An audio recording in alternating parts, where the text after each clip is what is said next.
Now we know at least one of the suspects was armed. You can see in a photo from video surveillance that shotgun pointed right at a bank teller. We noticed the sidewalks are a little bit slippery from all this snow. Sterling was able to get her handcuffs from behind her body to the front and then climb through this window. These laptops, cameras, jewelry, and silver spoons are just some of the stolen property. Sir, did you kill a woman last night? This is believed to be a separate incident from what I just told you about. When they decided to get out, they discovered this tree branch was on top of the door. The men have been competing basically nonstop since 6:45 Tuesday morning. The new cages would still give police officers the power to open this window, but this time there would be steel bars in the way, making it impossible for anyone to get through. Some of the cracks are several feet deep. There were 2 priests at this temple. The other is in Laos right now, and he has been informed of the death. When Greenwood police officer Josh Fisher arrived at the scene on South Coker Street, this is what he saw.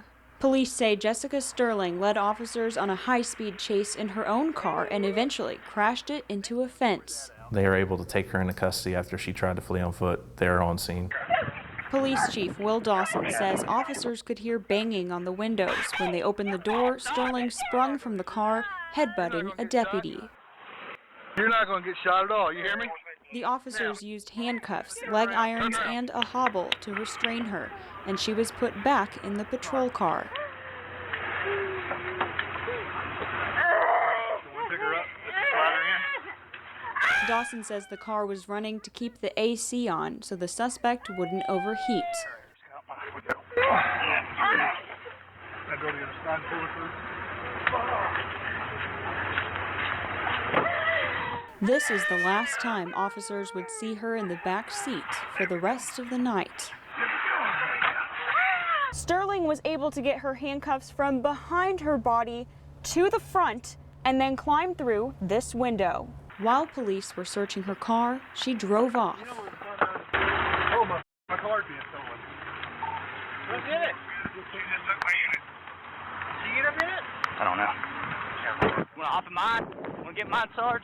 After a 4-mile chase, Sterling crashed again, this time into a gas well. Fort Smith, get EMS in or out. We got the car, it's flipped over. Smoking. Careful, listen location.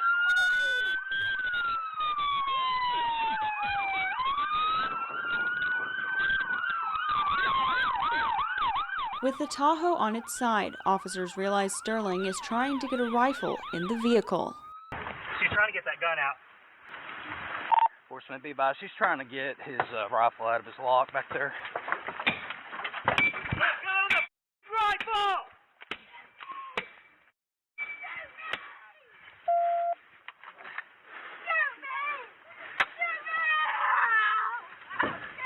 Fort Smith, be by. We got one tased.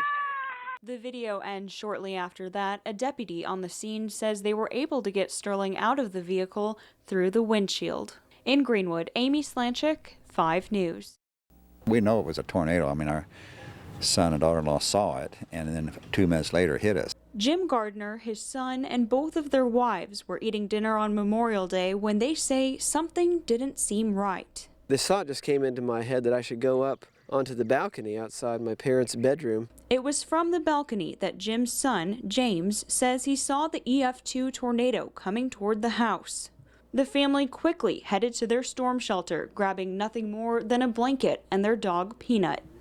We hustled downstairs and shut the door. Right after they shut the door, just seconds after that, we heard the whirring overhead, and it sounded like something from The Wizard of Oz. The Gardners were inside their storm shelter for about 10 minutes, and when they decided to get out, they discovered this tree branch was on top of the door. I was a little more scared about that than anything, just being trapped in there. And I could barely push it up. I could lift it up about a foot to crawl outside, and then I held it where the others could come out too. The family says 14 pine trees in their yard were uprooted.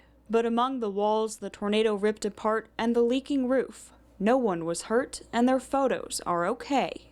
We feel like the Lord took care of us and protected us, and we're calm about it. God has taken care of us, and I'm just very thankful for that. In Poto, Amy Slanchik, 5 News. Sonny did love to fish. He was big in the outdoors, fishing, hunting, all that. Sonny was just a wonderful guy. He was a vital part of our department. More than 50 boats were on the water Saturday for the family of Johnson County Deputy Sonny Smith, who police say was shot and killed while responding to a burglary on May 15th. People wanted to come and support this fallen officer. The tournament was originally a fundraiser for the sheriff's office. Smith helped plan the event and was actually at a meeting for the tournament hours before he died. It's a great feeling just knowing that Sonny had a part in putting this all together. The community has been absolutely excellent. The fishermen of Arkansas have come out all over the state just to support our fallen hero. We just thought it'd be a cool thing to come out and help. Bradley Stewart lives in the area, but some people traveled from as far as West Virginia to be here. It was just a random call. It's, like I said, it's truly amazing that everyone is coming out all the way across the country to be a part of this event. Deputies from Johnson and Franklin counties, along with Clarksville, Lamar, and Coal Hill officers were at the tournament, but some fishermen were there even though they didn't personally know the family. I'm sure they're excited that they have this much local support, especially from people they don't know. You know what I mean? I mean, that's really neat that you don't have to know everybody to get support, to get help. In Clarksville, Amy Slanchik, 5 News.